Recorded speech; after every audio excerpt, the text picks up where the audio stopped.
What happens when a wildlife expert and a beloved talk show host clash on live television in a way nobody saw coming? The cameras were rolling, the audience was laughing. And then everything changed in an instant that left the entire studio speechless. The Kelly Clarkson's show was taping another lively episode, and Robert Irwin was the guest everyone had been looking forward to. He walked out with his usual charm, carrying a small container that clearly held some kind of creature. The crowd erupted with applause as Kelly greeted him with her signature warmth and a hug. Settling into her chair, she joked that every time Robert visited, she felt both excited and terrified about whatever he might pull out of his boxers. Robert assured her that this time the guest was harmless, and that she'd actually like it. He opened the container to reveal a blue-tongued skink, a gentle Australian reptile with gleaming scales and a vivid blue tongue. Kelly leaned back slightly, smiling but apprehensive. She admitted the creature was cute, but told Robert she wasn't much of a reptile person. Robert chuckled, but his tone shifted as he explained how fear of reptiles harms conservation efforts. He spoke passionately about educating the public and treating these animals with respect. Kelly nodded along at first, till his comments took a surprisingly sharp turn. Robert suggested that people with platforms like hers unintentionally reinforce fear through their reactions. Kelly blinked, taken aback. She pushed back, saying, there was a difference between respecting animals and wanting to hold them. But Robert persisted, pointing to her body language as an example of the problem. The audience fell silent. Kelly's expression hardened. She reminded Robert that she had supported him many times she'd held snakes, spiders, and more for his segments.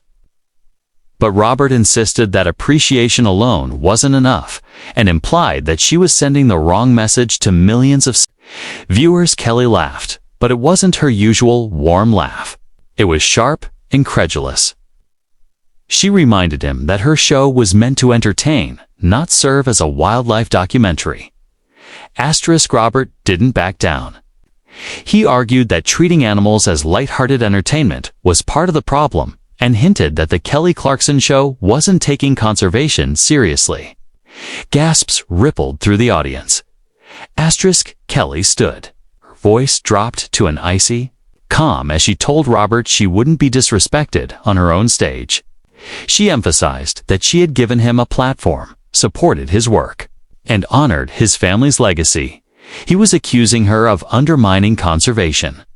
If he truly felt that way, she said, maybe he shouldn't have come on the show at all. Robert rose as well, still holding the skink. He agreed maybe he shouldn't have vonned, added that he had better places to be than a show that treated wildlife segments like circus acts. That was the breaking point. Kelly told him to get off her stage. When she called for security, the producers hesitated, stunned by what they were witnessing. The cameras kept rolling, capturing every second of this unprecedented meltdown. Robert picked up his container and started walking toward the side of the stage. Kelly returned to her chair, visibly shaking, whether from anger or shock wasn't clear. The audience sat in absolute silence, unsure whether to clap, gasp, or simply stare. As Robert neared the edge of the stage, Kelly called out one more time. You know what, Robert? Your father would be ashamed of how you just acted. Robert froze. Slowly, he turned back, his face drained of color. The container in his hands trembled as he stared at Kelly, who instantly seemed to realize she'd crossed a line she never should have approached. What did you just say? He whispered. The studio was so silent that everyone heard the question as if he'd shouted it. Kelly opened her mouth, then shut it again, uncertain for the first time since the argument began. I want you to repeat it, Robert said, stepping back toward the center of the stage. You want to talk about my father? Let's talk about him. Let's talk about how he spent every day of his life trying to educate people, trying to make them understand that every creature on this planet matters. Let's talk about how he died doing exactly that. Asterisk, I shouldn't have said that, Kelly replied quietly. That was out of line. Asterisk, you think? Robert's voice rose, emotion breaking through. You think bringing up my dead father suggesting he'd be ashamed of me? That was just a little out of line? That's what you do when someone challenges you on your own show. Asterisk Kelly stood again with her hands raised. Robert, I apologize. That was wrong. I was angry and I said something hurtful. But you also came on here and attacked me for what? Not being enthusiastic enough about a lizard. Asterisk, it's not about the lizard, Robert snapped, his voice cracking. It's about what you represent. You have millions of people watching you every day, and you use that platform to sell products, make jokes, talk celebrity gossip. When someone comes on trying to do something meaningful, you treat it like a novelty act. Asterisk, that is not fair, Kelly shot back. I've had countless guests talk about important issues. I've raised money for charities. I've highlighted causes. You don't get to diminish that just because I don't want to hold every reptile you bring. Asterisk, but that's the thing. Kelly, you do hold them, Robert said. You do it for the cameras, for the bit, for the reaction. But the second we talk seriously about conservation, you shut down. You get defensive. You make it about yourself. Asterisk, you made it about me, Kelly exclaimed. You came out here and instead of showing people this beautiful animal and educating them, you decided to criticize me. How is that helping your cause? How is alienating a host who supports you helping conservation? Asterisk, Robert slammed the container down on the table. You want to know why I did that? 'Cause I'm tired. I'm exhausted from going on shows and watching hosts pretend to care for 7 minutes before moving on. I'm tired of being the entertainment. My family's work, my father's legacy, matters. It's not a cute segment between a cooking demo and a musical performance. The audience was riveted, watching the clash unfold like a dramatic movie scene in real time. Kelly crossed her arms. So what do you want from me, Robert? Should I cancel the rest of my show and turn it into a wildlife documentary? Dedicate every episode to conservation. That's not what this show is, and you knew that when you agreed to come on. Asterisk, I want authenticity, Robert said. I want you to stop pretending. If you don't care about these animals, if you're just tolerating them for ratings, then say that. Be honest. Don't smile and act fascinated when you're counting down the seconds until I leave. Asterisk, Kelly's eyes flashed. You want authenticity? Fine. Yes, Robert, I am sometimes uncomfortable around reptiles. Yes, I sometimes count down the seconds during certain segments, including some of yours. You know why? Because this is a job. I do 4 shows a week. I interview dozens of people. I can't be deeply invested in every topic. That doesn't mean I don't respect the work. It means I'm human. Asterisk, at least that's honest, Robert said slowly. So all those times you told me how amazing the animals were, how important the work was, you were lying. Asterisk, I wasn't lying, Kelly insisted. I do think it's amazing. I do think it's important. But I can respect something without dedicating my life to it. You're holding me to an impossible standard. Asterisk, no. I'm holding you to the standard my father set, Robert replied. He believed everyone had a responsibility to care about the natural world. And people like you, people with influence you, have an even greater responsibility. Asterisk, Kelly laughed bitterly. Your father was a saint to you, Robert. I get that. But not everyone can be Steve Irwin. Not everyone can devote their entire existence to one cause. Some of us have to juggle multiple responsibilities.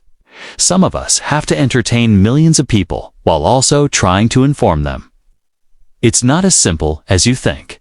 Asterisk, don't you dare talk about my father like you knew him, Robert said, his voice dangerously quiet.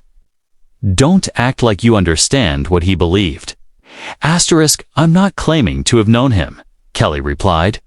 But I know what I've read, what I've seen. And I know he would probably be horrified watching you attack someone who has given you multiple platforms to share your message. He brought people together, not tore them apart. There was a low murmur through the audience, some siding with Kelly, others clearly with Robert. The tension in the room was suffocating. You have no right to speak about what my father would or wouldn't think, Robert said through clenched teeth. You've invited me here 3 times. Every time, it's the same. You act nervous around the animals, make jokes, thank me, and move on. Nothing changes. No minds change. It's just entertainment. Then stop coming. Kelly shouted, throwing her hands up. If it's such a terrible experience, if I'm such a disappointment, then decline the invitation next time. But don't come on my show, accept my hospitality, sit on my couch, and then attack me for not Show people something meaningful. Kelly exhaled shakily, her voice still trembling with leftover adrenaline. You came here with an incredible animal and an incredible message, and instead of focusing on that, you chose to make this personal. You chose to attack me, my integrity, my intentions, and then pretend you were the only one in the room who cared about anything real. She looked out at the audience again. Some watched with wide eyes. Others whispered to the person beside them, but no one looked away. Kelly pressed her palms against her knees, grounding herself. I'm not perfect, she said. I have flaws. I have fears. I have days when I'm exhausted. But I always show up. I always try. And I will not let anyone come onto this stage and make me feel like trying isn't enough. She paused, letting the silence settle over the room like dust after an explosion. Robert accused me of being fake, she continued. But what you saw today, that was real. That was raw. And I'm not proud of every word I said, especially the comment about his father. I crossed a line, and I owned that. I apologized. Immediately because it was wrong. But he wouldn't accept it. He wouldn't let it go. Instead, he escalated and escalated, as if making me feel smaller would somehow make his message louder. Kelly leaned back, her voice calmer now but firm. I don't hate Robert. I don't think he's a bad person. I think he's overwhelmed. Stretched thin, trying to carry the weight of a legacy he didn't ask for, but feels obligated to protect. I understand that pressure more than he realizes. But just because he's carrying something heavy doesn't mean he gets to drop it on my head. A few people in the audience clapped quietly, unsure if applause was appropriate. Kelly gave a faint smile. It's easy to stand on a soapbox and tell everyone they're not doing enough. It's harder to acknowledge that people contribute. In different ways, I bring joy to people. I make them laugh, cry, feel connected. That matters. It's not less important just because it isn't conservation. She turned again toward the camera, her voice steady. Robert, if you ever want to have a real conversation, one based on mutual respect, not accusations, open to that. But until then, I stand by what I said. You can't inspire people while talking down to them. You can't demand empathy while refusing to give any. And you absolutely cannot walk onto someone else's stage and treat them like a villain, just because they don't mirror your intensity. The room felt warmer now, the tension slowly dissolving. Kelly looked at her audience with a mix of exhaustion and resolve. Thank you for giving me the space to say that. Thank you for staying with me through whatever that was. A small ripple of laughter helped break the heaviness. We're going to take a short break, Kelly said, rising slowly. When we come back, we're going to reset, breathe, and move forward. Because that's what we do. That's what this show does. We keep going. She gave one last nod toward the camera, both an apology and a declaration. The screen faded to commercial.